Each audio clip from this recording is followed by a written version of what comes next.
Bueno, buenas tardes. Vamos a empezar hoy con la primer clase correspondiente a los teóricos, el programa teórico de Patología 3 o Semiología, donde una buena parte del contenido temático de este curso está dedicado a el conocimiento, el estudio de las enfermedades sistémicas, de las enfermedades médicas que pueden afectar a una persona, y sus repercusiones a nivel bucal y las consideraciones estomatológicas que tenemos que tener para brindar atención a estos pacientes. Ustedes en su práctica clínica van a encontrarse con muchos pacientes que tienen, desde el punto de vista médico, desde el punto de vista general, algún tipo de compromiso, algún tipo de patología, que puede estar más o menos controlada, más o menos compensada, y que debemos, como odontólogos, tener en cuenta, considerar, tener en cuenta y determinar qué riesgos implica esa condición del paciente para la atención que tenemos que brindarle, en este caso, en odontología. Y una de las patologías más comunes en los adultos en el Uruguay son justamente las enfermedades o patologías que afectan al aparato cardiocirculatorio.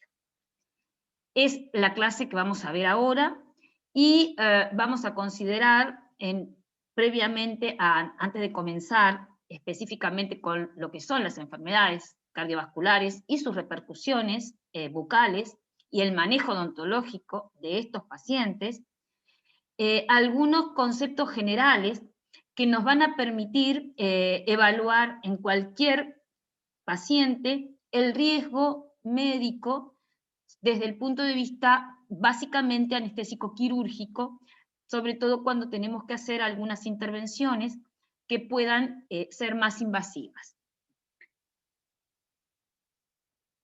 Es así que en el caso de la patología cardiovascular, esta disfunción, estas alteraciones son son por múltiples causas, y son cuando principalmente lo que ocurre como disfunción es que el corazón no es capaz de bombear la sangre al resto del organismo, que es su función principal. O sea que esa bomba, que es el corazón, de sangre con oxígeno y nutrientes a todo el territorio, de todos los tejidos del territorio, del cuerpo, no fracasa, no puede cumplirla, por múltiples causas, ¿no? A veces hay alteraciones morfológicas o morfofuncionales en el propio músculo cardíaco, otras veces hay obstrucciones en el flujo sanguíneo que le llega a ese músculo cardíaco, otras veces parte de esa sangre que debe salir del corazón a través del ventrículo izquierdo, expulsada en cada contracción hacia el torrente circulatorio, no llega a hacerse completo, ese vaciado, y hay una falla a nivel valvular que hace que parte de esa sangre pueda volver hacia atrás. A veces hay trastornos en el ritmo, en la conducción eléctrica. Es decir, que todos estos posibles causas o posibles alteraciones a nivel del corazón, junto con alteraciones que también hay a nivel de las paredes vasculares, van a constituir todo este gran capítulo de enfermedades cardiovasculares o patologías cardiovasculares, cada una con sus características que vamos a ir desarrollando a lo largo de esta clase. Lo que yo les decía, hay una forma que se utiliza a nivel médico, en medicina, sobre todo en anestesiología, en los pacientes que van a ser sometidos a cirugía, algún tipo de cirugía, y que nosotros podemos adaptar a nuestras prestaciones odontológicas, sobre todo aquellas que son de cierta invasividad. Esa valoración, esa clasificación del riesgo según el estado físico del paciente, conocido como sistema ASA o clasificación ASA, que es una clasificación que ya no es muy nueva, ya desde el año 61, década del 60, se comenzó a manejar allá por esos años, la Asociación de Anestesiología Americana, y luego fue lentamente adoptada como una clasificación a nivel médico para determinar alguna categoría en la cual el paciente pueda encontrarse de acuerdo a su compromiso médico, a sus alteraciones, a las alteraciones que tenga y a las repercusiones que tengan estas patologías en todo su organismo. Es así que nosotros tenemos en esta clasificación ASA el paciente ASA 1 o la categoría ASA 1, donde es el paciente sano, es aquel paciente, aquella persona que no tiene ningún tipo de patología sistémica. ¿Ah? El paciente ASA 2 o clasificación en la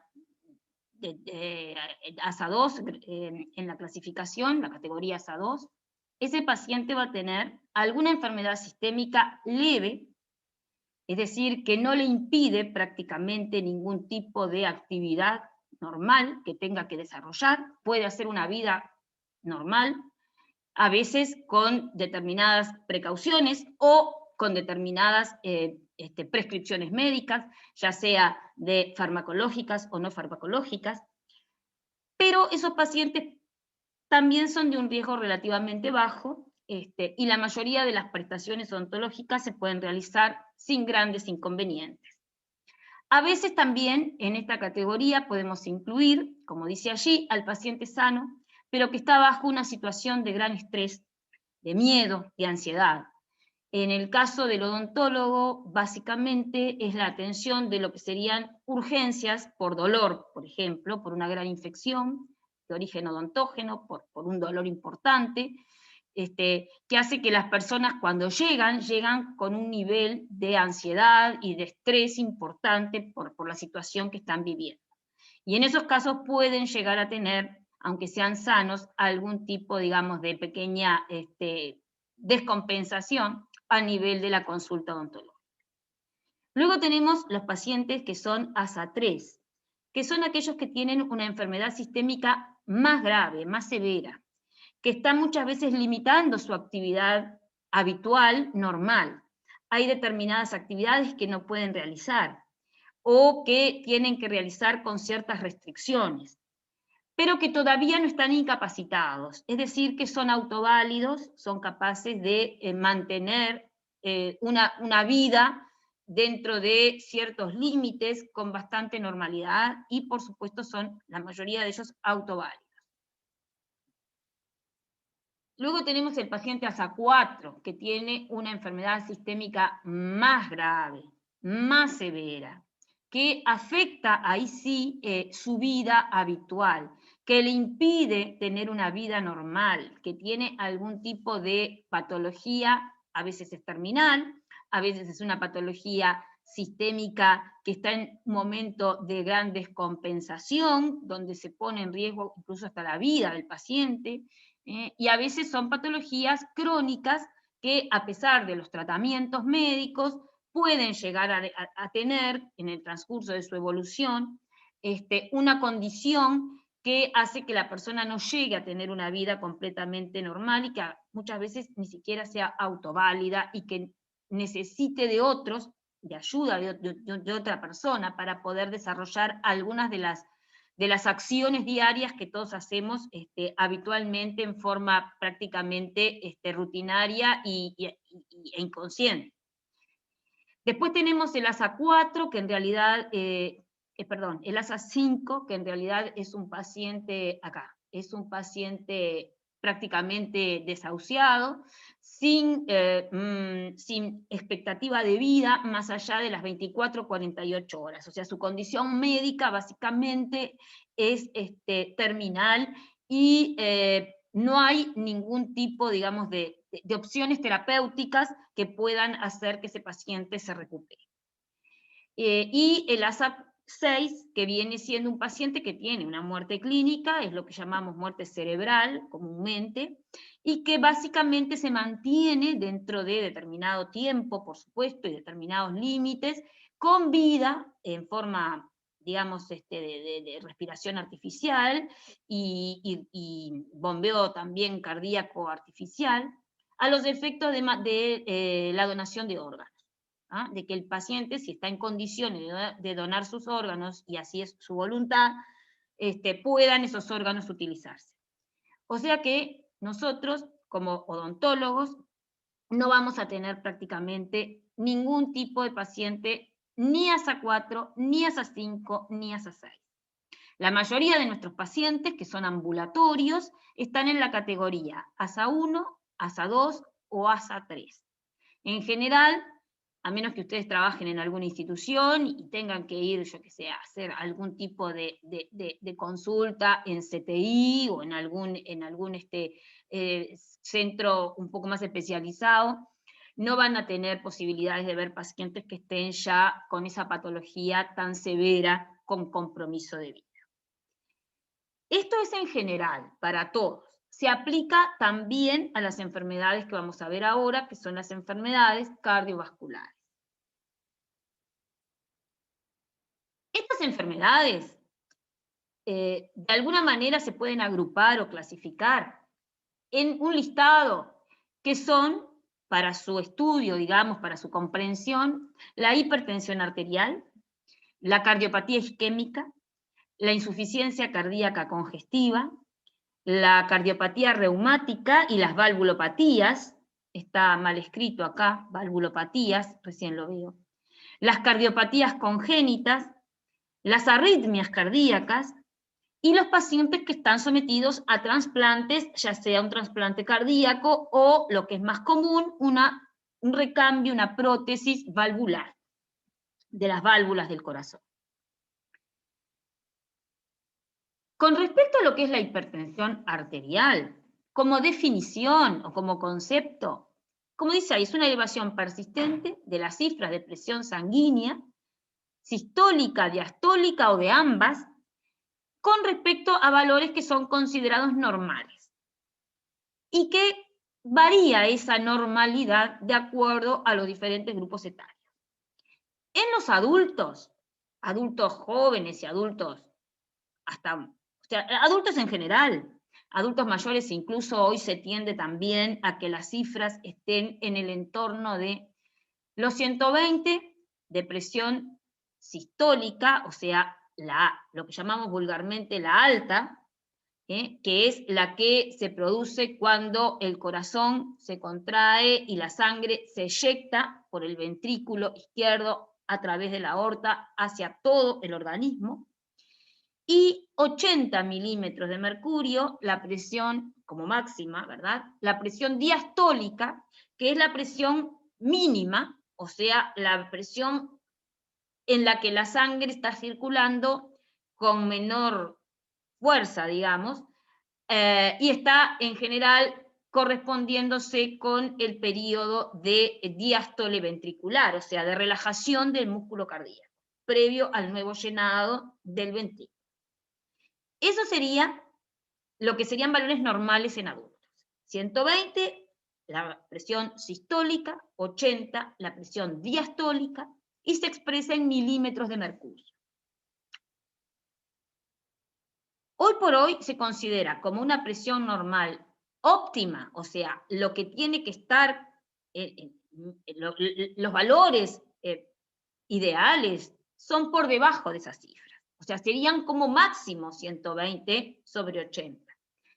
De ahí para abajo, eso sería lo óptimo.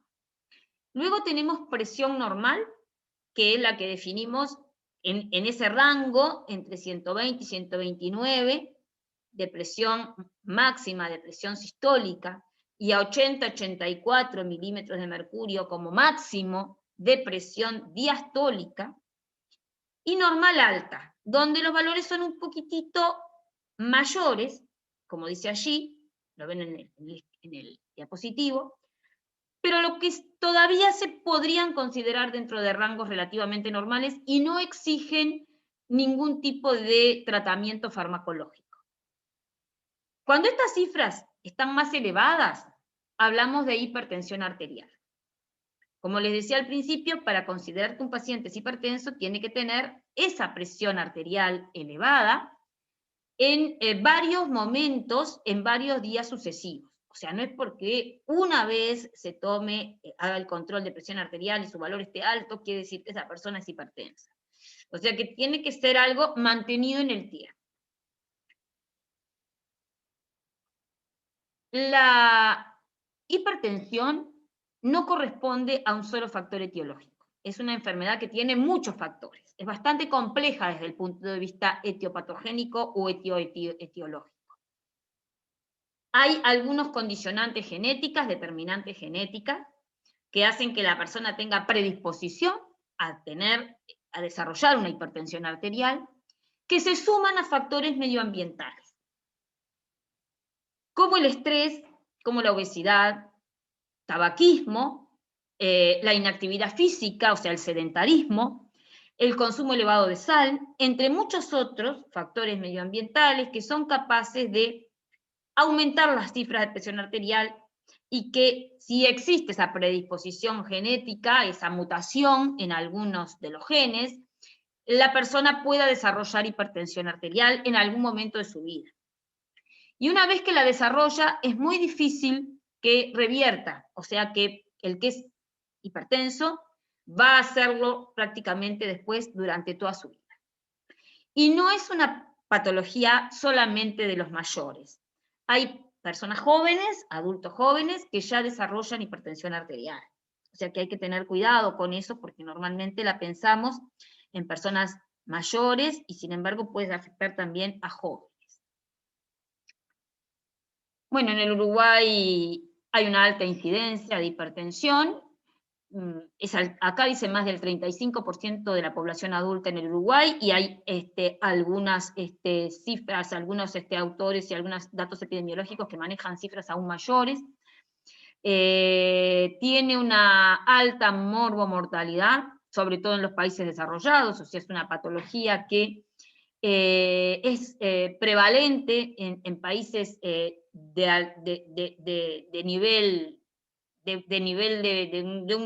un buen nivel de vida, porque justamente se asocia a esos factores medioambientales que son más,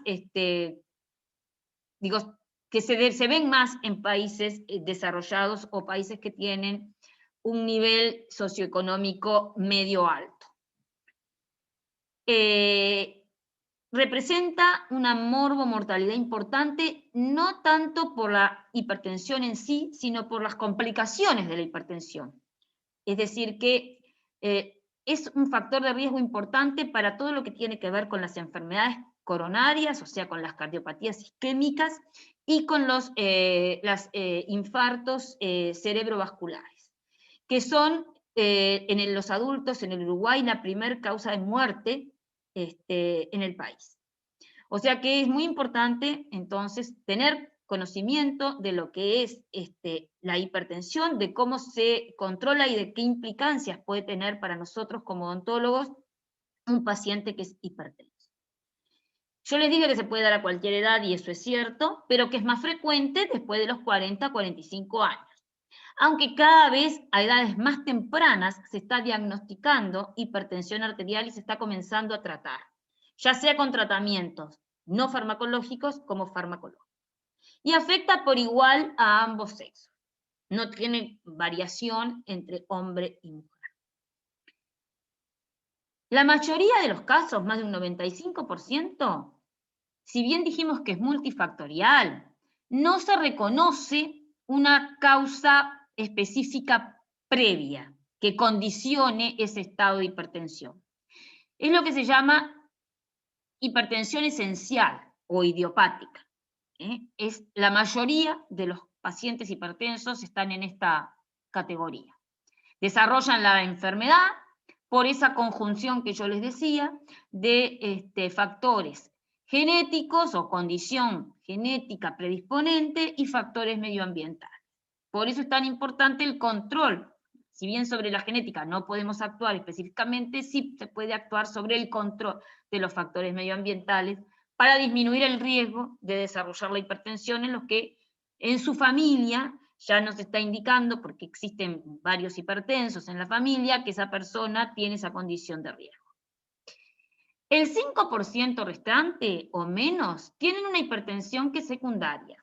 ¿A qué? A otras enfermedades sistémicas. O sea, el paciente que tiene una nefropatía, que tiene una insuficiencia renal, y lo vamos a ver cuando veamos pacientes que tienen alteraciones del sistema renal, desarrollan una hipertensión arterial. También puede aparecer hipertensión arterial en pacientes que tienen una hiperfunción de las glándulas suprarrenales, o sea, pacientes que tienen una enfermedad de Cushing o un aldosteronismo, o sea, que tienen un aumento en la secreción de gluco y mineralocorticoides. Eso también lo vamos a ver más en profundidad cuando veamos las enfermedades de las glándulas suprarrenales. También los pacientes que tienen un hipertiroidismo, que tienen una hiperfunción de la glándula tiroides, desarrollan hipertensión secundaria. Y se llama secundaria justamente por eso, porque son secundarias a estas patologías, puede haber otras, estas son las más importantes, y no tiene tanto que ver con su condición genética o con los factores medioambientales que pueden estar actuando. Son, en realidad, las más complicadas desde el punto de vista de los tratamientos porque están enrabadas con las otras patologías que en general también suelen tener complicaciones importantes en el paciente. Según los valores, la hipertensión puede ser grado 1, grado 2 o grado 3. La más leve, que es la grado 1, tiene allí los valores, no pasa en los controles de presión arterial de 160, 159, no llega a 160 milímetros de mercurio de presión sistólica, y de 90 a 99 como máximo de presión diastólica. La hipertensión grado 2 es un poco más, los valores son un poco más altos, y la hipertensión severa, grado 3, es mayor o igual a valores de 180 a 110 milímetros de mercurio. E implica un riesgo importante para el paciente, si está en ese estadio, y en general, cuando el paciente es hipertenso, con tratamientos médicos, se intenta, el médico, el cardiólogo generalmente, que es el que trata a estos pacientes, intenta mantener la presión o en niveles normales, como los veíamos al principio, o como máximo en el grado 1. A veces en algunas pacientes, por más que hagan tratamientos o que tomen fármacos, la presión no baja de estos valores de 140, a veces un poco más. Y bueno, en esos casos la condición del paciente se estabiliza y, bueno, y se considera dentro de cierta normalidad, pero para esa persona. Se intenta siempre que los valores estén por debajo, cuando se compensa al paciente, que estén por debajo de 140 milímetros de mercurio y 90 como máxima de la presión diastólica. Bueno, ya vimos que la hipertensión arterial, podía ser primaria, que es la idiopática, la esencial, o secundaria a otra enfermedad. Y a veces ni siquiera es por una enfermedad, es por alguna condición fisiológica, como en el embarazo. Es bastante frecuente que la mujer embarazada desarrolle durante la gestación, en algún momento, hipertensión arterial, que puede traer ciertas complicaciones, pero que tienen también una explicación fisiológica de por qué en esas personas, en esas mujeres, en algunas gestantes, puede aparecer durante el embarazo hipertensión y luego del parto se puede llegar a normalizar su estado. Entonces la persona tiene ya cierta condición para desarrollar hipertensión, pero no quiere decir que sea hipertensa o que deba tratarse como hipertensa durante toda su vida. A veces hay aumentos de presión arterial que también pueden ser inducidos por fármacos, cuando se utilizan algún tipo de fármacos para tratar algún tipo de patología, como por ejemplo las alergias, si la persona consume muchos prednisona, muchos corticoides, y ahí puede haber un aumento de los valores de presión arterial, porque es lo que tendría a ser similar a lo que hablábamos hoy de el Cushing o del aldosteronismo. Es decir, hay una suplemento más allá de los valores fisiológicos de cortisol, y eso hace que la presión arterial aumente. ¿Cuáles serían las manifestaciones clínicas de la hipertensión esencial, de la hipertensión primaria, la más común, la que conocemos todos como un paciente hipertenso? Bueno, en general son asintomáticos, no dan mucha sintomatología, al menos en el inicio, y el hallazgo generalmente es por controles de presión que se hacen en forma rutinaria.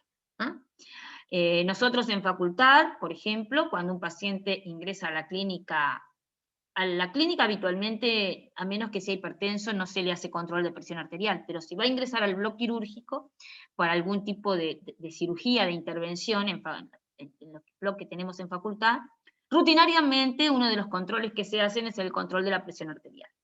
Y bueno, a veces esos valores dan elevados, y ahí hay que determinar qué es lo que se va a hacer. Y a veces hemos, enviado pacientes a control porque tienen elevada la presión arterial y realmente eran hipertensos y no lo sabían, porque prácticamente no tenían síntomas. A veces, sobre todo cuando hay hipertensión elevada y la persona no por encima de 170, ya 180 milímetros de mercurio, ya empiezan a aparecer algunos síntomas, a veces la persona no lo sabe, y empieza a tener algunos de estos síntomas, cefaleas, tinnitus. Tinnitus son zumbidos en los oídos. Alteraciones visuales, epístasis, o sea, hemorragias por la nariz, eso es epístasis. Nicturia, la nicturia es la orina nocturna, o sea, la persona se levanta a orinar varias veces en la noche. Puede también sentirse a veces palpitaciones, o sea que el corazón se le acelera, pueden decir eso también. Y tenemos que prestar atención a estos síntomas porque pueden ser por un cuadro hipertensivo severo que no esté diagnosticado y que hay que tratar para que el paciente no entre en riesgo de vida por una crisis hipertensiva, que se complique con alguna otra patología que lleve a la muerte. A nivel bucal prácticamente no hay manifestaciones de la hipertensión arterial. Son muy pocas, ¿verdad? Si hubiera. En la mayoría que podemos nosotros llegar a ver en pacientes hipertensos son más que nada relacionadas con algunos fármacos que se utilizan para el control de la presión arterial. Hay fármacos como la nifedipina y algunos de sus derivados, o sea, de los fármacos que están emparentados con la nifedipina, que producen, por ejemplo, agrandamientos gingivales. A veces los pacientes consultan porque tienen sangrado de encía, dolor de encía, crece la encía, y entonces ellos vienen a la consulta y uno piensa, el odontólogo piensa enseguida en enfermedad periodontal, pero en general tienen características diferentes a la enfermedad periodontal y tienen que ver con el consumo de algún tipo de estos fármacos antihipertensivos. También pueden desarrollar serostomía, sobre todo cuando se utilizan diuréticos para el tratamiento de la presión arterial, o pueden desarrollar lo que conocemos como reacciones liquenoides, que son unas lesiones blanquecinas crónicas en la mucosa bucal, que son muchas veces, no siempre, pero muchas veces de causa medicamentosa, y no solo los fármacos antihipertensivos, sino muchos otros fármacos pueden producir este tipo de reacciones o lesiones liquenoides a nivel de la mucosa bucal. Pero más allá de esas repercusiones, que no son en sí por la enfermedad, sino por sus tratamientos, en boca no vamos a encontrar muchas manifestaciones.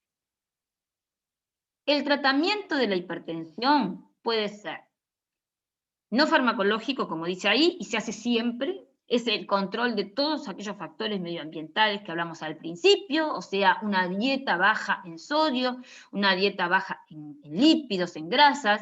Si hay sobrepeso, el control de ese peso corporal, llegando a un peso aproximadamente normal. Si la persona es sedentaria, las caminatas, el ejercicio físico moderado, puede ayudar a controlar la presión.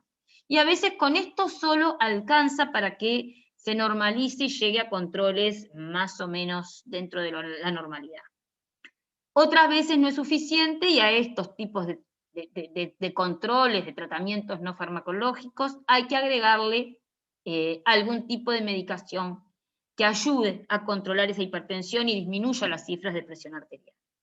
Y son muchos los medicamentos que hay, que les voy a nombrar algunos de los más comunes para que ustedes cuando vean pacientes y hagan su historia clínica y le pregunten al paciente desde el punto de vista general si tiene algún compromiso médico, si toma alguna medicación, tengan alguna idea de si está usando fármacos, para qué son esos fármacos y cómo actúan a nivel del control de la enfermedad. Generalmente están con algún tipo de diurético, también se usan los betabloqueantes, los antagonistas de los canales del calcio, los inhibidores de la enzima de conversión de la angiotensina, los famosos IECA, que ahora se pusieron medio de moda por el tema del COVID, los antagonistas de los receptores de la angiotensina 2, conocidos también como ARA. Esos son diferentes familias de fármacos que solos o combinados, porque tienen diferentes mecanismos de acción, se utilizan en el control de la presión arterial de pacientes hipertensos. Dentro de los diuréticos están los diuréticos del ASA, que se llaman así porque actúan a nivel del ASA de Henle, en lo que sería la eliminación, digamos, la recaptación de sodio y potasio, y entonces inhiben ese reingreso del sodio al riñón. Por eso son diuréticos. Entre ellos está el furosemide, que es uno de los más conocidos.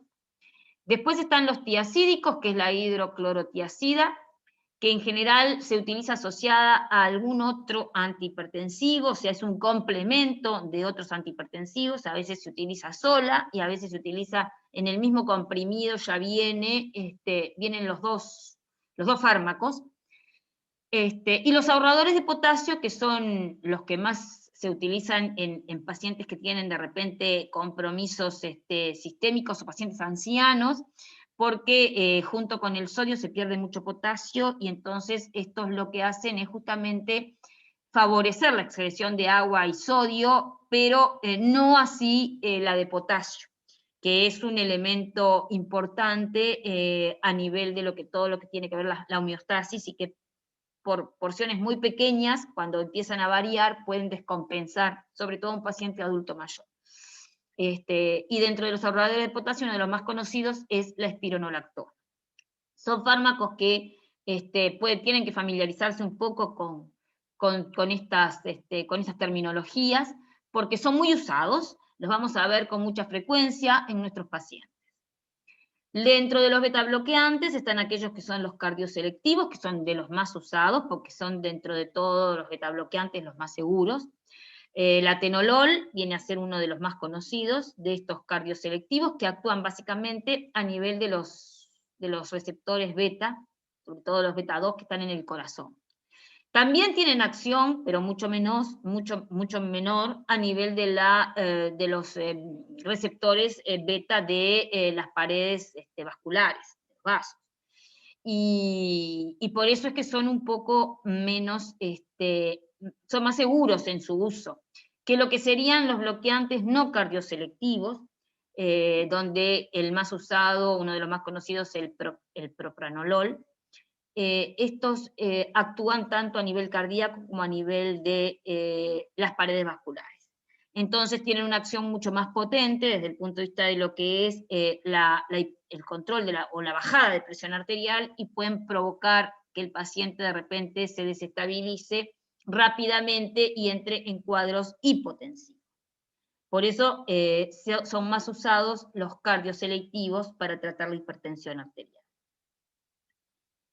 Y son con los que tenemos que tener algún tipo de precaución nosotros, con el propranolol sobre todo, porque es el que tiene una acción prácticamente antagonista a la adrenalina. Y recuerden que, no sé, todavía no han empezado ustedes la clínica, no muchos de ustedes conocen los componentes que tiene el tubo de anestesia, pero la mayoría de los anestésicos que usamos en odontología tienen adrenalina en su composición, eso lo van a aprender también ahora en cirugía, y Y bueno, ese mecanismo antagónico puede poner en riesgo al paciente, sobre todo cuando está bajo los efectos de estos fármacos betabloqueantes. Hay que tener precauciones cuando usamos adrenalina en estos pacientes. Después están los antagonistas de los canales del calcio. Yo les decía, la droga tipo es la nifedipina, es decir, la amlodipina, que es la más común usada ahora, y cuando están con la amlodipina y el paciente conserva piezas dentarias naturales, puede desarrollar esos agrandamientos gingivales, porque son uno de los efectos que tiene en la cavidad bucal este tipo de fármaco. Después están los inhibidores de la enzima convertidora de la angiotensina, los famosos IECA, son bastante utilizados también. El captopril, básicamente para cuadros un poco más agudos, o sea, cuando hay aumentos bruscos de presión arterial, y el enalapril, que se usa más en pacientes crónicos para tratamientos de más largo plazo, prácticamente durante toda la vida, que tienen también algunos efectos adversos, pero a veces no se dan en todas las personas tampoco. Algunos los toleran mejor, otros peor, pero son también uno de los fármacos más usados para el control de los pacientes hipertensos. Y los antagonistas de los receptores de la angiotensina 2 se conocen como ARA, también son muy utilizados, el valsartán y el losartán son dos de los más comunes, y a veces se usan solos y a veces se usan asociados a diuréticos, sobre todo a la hidroclorotiazida.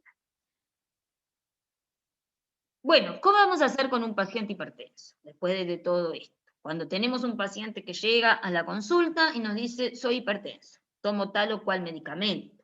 Una de las cosas que tenemos que hacer es determinar, por el grado de hipertensión que tiene y el tipo de control al que puede llegar, si es un paciente ASA 1, ASA 2, ASA 3 o ASA 4. Cualquier paciente hipertenso, donde sus valores estén por encima de 140 habitualmente, 140 sobre 99,90, 99 como veíamos hoy, es ya un paciente de riesgo ASA 2 o ASA 3. Porque indudablemente su presión arterial, cuando nosotros vamos a intervenir, y sobre todo si vamos a usar anestesia, va a subir, invariablemente va a subir. Y entonces podemos entrar en riesgo de una complicación aguda importante.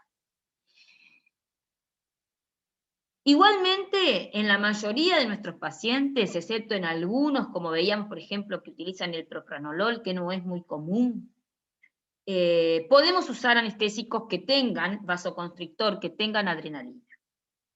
Pero los tenemos que usar con bastante precaución. No pasarnos de 2 tubos, que habitualmente cada tubo carpule trae 1,8 centímetros cúbicos de solución anestésica. Y con eso es suficiente para la mayoría de las prestaciones, de las consultas que nosotros hacemos en tratamientos conservadores. A veces tenemos que usar 2 o 1,5, o sea, más de un tubo de lo que viene en un carpule, de repente para hacer algún tipo de cirugía de mayor envergadura, que dure un poco más tiempo, para hacer algún tipo de tratamiento en alguna etapa de la endodoncia, donde pueda haber mayor dolor, y entonces hay que tener una cobertura, una profundidad anestésica mayor y un tiempo de anestesia mayor. Pero habitualmente, si son tratamientos en pacientes ambulatorios, más de 2 tubos con una buena técnica anestésica no es necesario aplicar, en ningún paciente. Especial cuidado tenemos que tener si el paciente es hipertenso. Si el paciente está hipertenso en el momento de la consulta, lo ideal es cuando el paciente dice que es hipertenso, es tomarle la presión siempre que podamos, y notamos que está con valores por encima de lo normal, y no son sus valores habituales, digamos, o sea, no es una presión, digamos, que él tenga normalmente, lo ideal es suspender la consulta. Por supuesto que si es una urgencia se va a atender, siempre las urgencias se resuelven, a veces con mayor invasividad, a veces con menor invasividad, tratando de ser tratamientos más conservadores, pero ningún paciente se puede ir con un dolor o con una infección dentaria sin tratamiento, y se hace la referencia al médico para que ese médico lo pueda compensar. Cuando el paciente ya está por encima de 180 milímetros de mercurio, si fuera una urgencia la manejamos clínicamente de la forma menos invasiva posible, pero sabemos que allí hay un riesgo importante, son cifras bastante elevadas, y puede desarrollarse en cualquier momento lo que conocemos como crisis hipertensiva. Y eso hace que haya una urgencia médica, desde el punto de vista médico, y que tenga que tener una valoración inmediata, o sea que el paciente tiene que ser derivado a la emergencia, ¿tá? Que consulte con una emergencia. O nosotros mismos podemos, si tenemos cobertura en el consultorio, llamar a la emergencia móvil y solicitar la consulta para que controle al paciente. A veces consiguen con medicación bajar rápidamente esa cifra de presión arterial y podemos actuar, y a veces no, a veces hay que suspender la consulta y que venga en otro momento. ¿Qué es una crisis hipertensiva?